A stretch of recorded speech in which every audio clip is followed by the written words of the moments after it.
مون restaurant ان دونوں ہوٹلوں کے درمیان تھا۔ میں اندر چلا گیا اور رضی تھائیوں کو بتانے تیز تیز قدموں سے آگے بڑھ گیا۔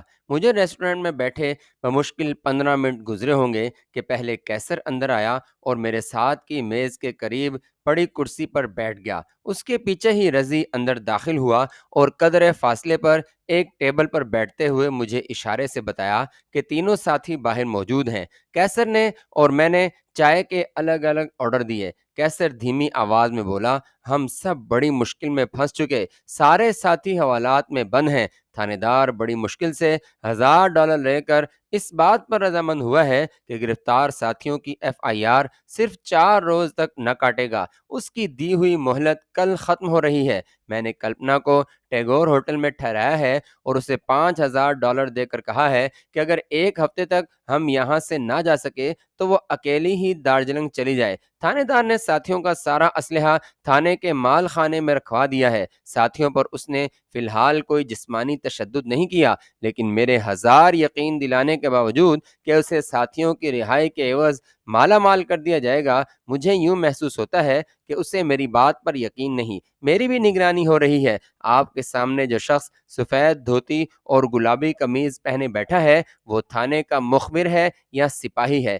3 افراد باری باری 24 گھنٹے میری نگرانی کرتے ہیں۔ میں نے سارے ڈالر اور جواہر اپنی کمر کے گرد باندھ رکھے ہیں۔ یہاں سے نکل کر میں انہیں آپ کے حوالے کر دوں گا، کیونکہ مجھے کسی بھی وقت گرفتار کیا جا سکتا ہے۔ میرے پاس ایک ریوالور اور 45 گولیاں ہیں۔ آپ سے فون پر بات کرنے سے ہمیں بہت حوصلہ ہوا اور میں نے گرفتار ساتھیوں کو بھی آپ کے آنے کا بتا دیا تھا۔ آپ کے یہاں آنے میں دیر سے میں مایوس نہیں ہوا تھا، کیونکہ مجھے یقین تھا کہ آپ ضرور بضرور آئیں گے، بلکہ میں تو آپ کے لیے متفکر تھا کہ کہیں آپ بھی کسی مصیبت میں نہ پھنس گئے ہوں۔ میرے پاس الفاظ نہیں جن سے میں آپ کے یہاں آنے کا شکریہ ادا کر سکوں۔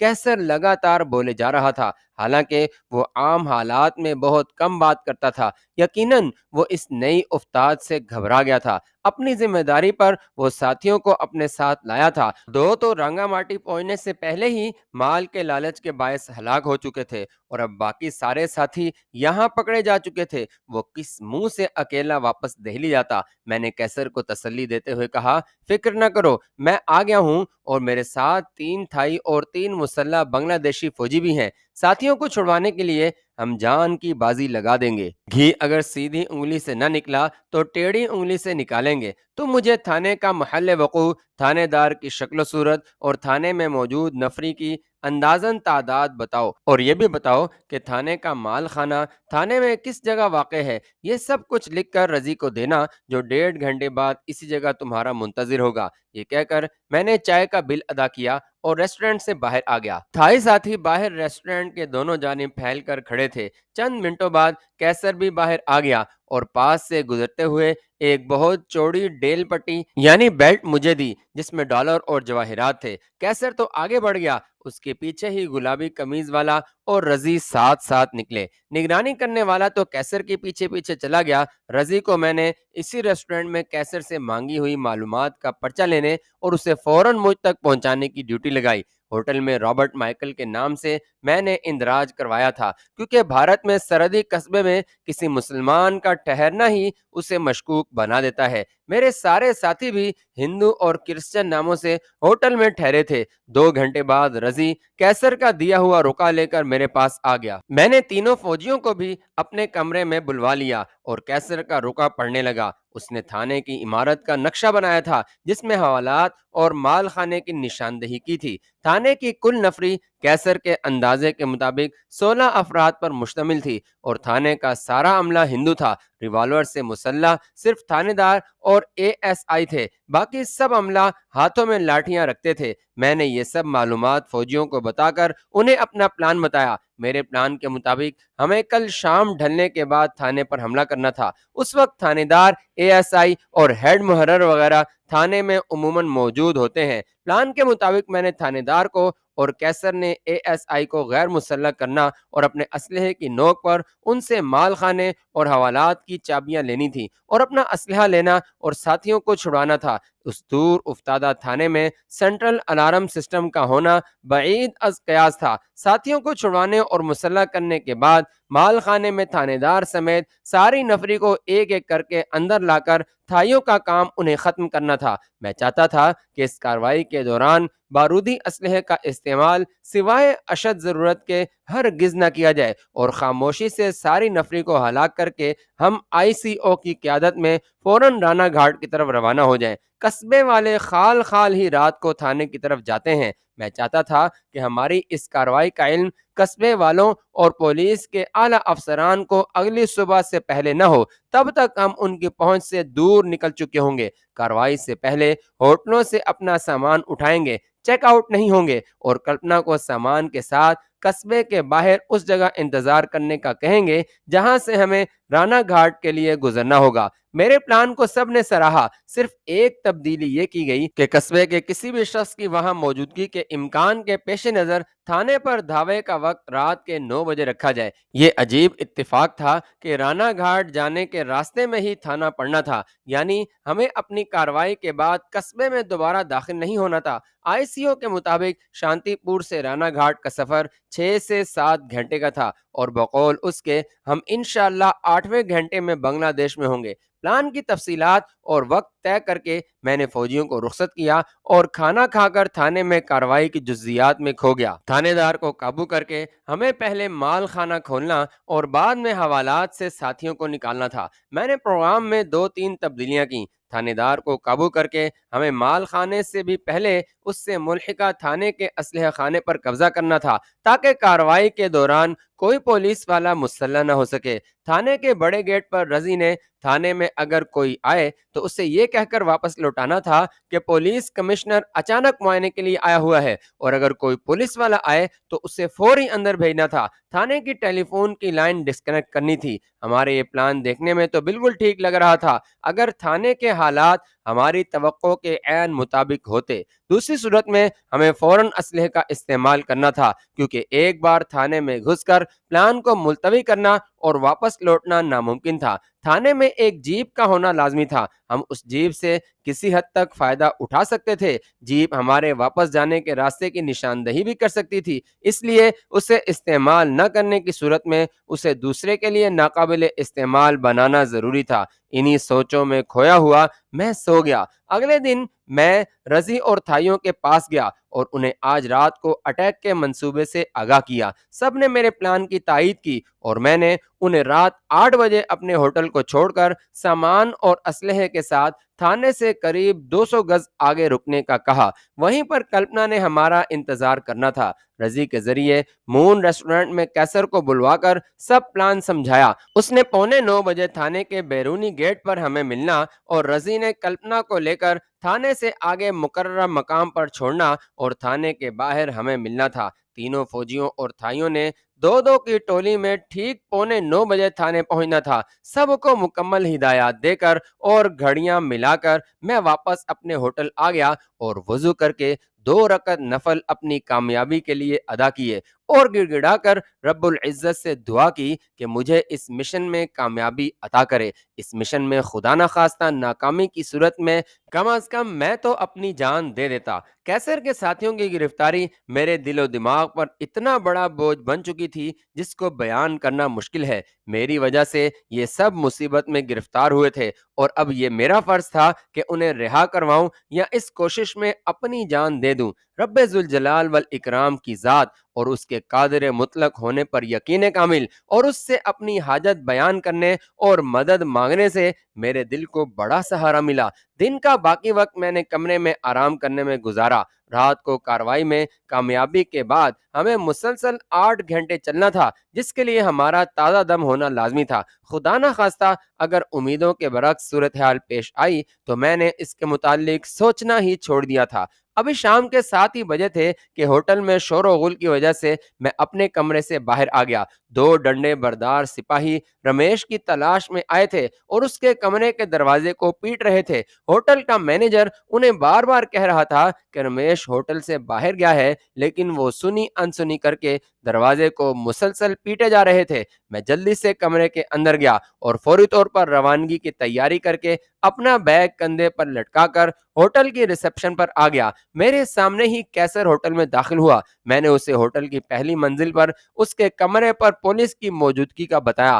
اب اتنا وقت نہیں تھا کہ ہم اشاروں میں باتیں کرتے۔ کیسر نے کہا کہ کمرے میں اس کا صرف کپڑوں کا ہی ایک بیگ پڑا ہے۔ میں نے کیسر کو کہا کہ وہ کچھ دیر کے لیے ہوٹل سے باہر چلا جائے اور اس وقت واپس لوٹے جب پولیس والوں کے ساتھ تھانے پہنچنے کا وقت ہمارے اٹیک کے وقت کے مطابق ہو۔ کیسر میری بات سن کر وہیں سے واپس لوٹ گیا۔ اس ہوٹل کے ریسٹورنٹ میں گلابی قمیض والا مخبر اب بھی بیٹھا ہوا تھا۔ کیسر سے بات کرتے وقت میں کنکھیوں سے اسے بھی دیکھ رہا تھا۔ اس نے ہمیں باتیں کرتے دیکھ کر جیب سے کاغذ اور پین نکال کر اس پر کچھ لکھا اور کیسر کے باہر جاتے ہی وہ ہوٹل کے دروازے تک گیا اور پھر واپس لوٹ آیا۔ اب میں بھی ان کی نگرانی کی لسٹ میں شامل ہو چکا تھا اور شاید وہ کوئی فیصلہ نہ کر پایا تھا کہ رمیش کے پیچھے جائے یا میری نگرانی کرے۔ اسے یقیناً پولیس کے سپاہیوں کی ہوٹل میں آمد کا پتہ تھا۔ اب ہمارے پاس وقت بہت کم تھا۔ میں فوجیوں کے کمرے میں گیا اور آئی سی او کو کہا کہ انہیں اب جلد از جلد ہوٹل سے نکل جانا چاہیے۔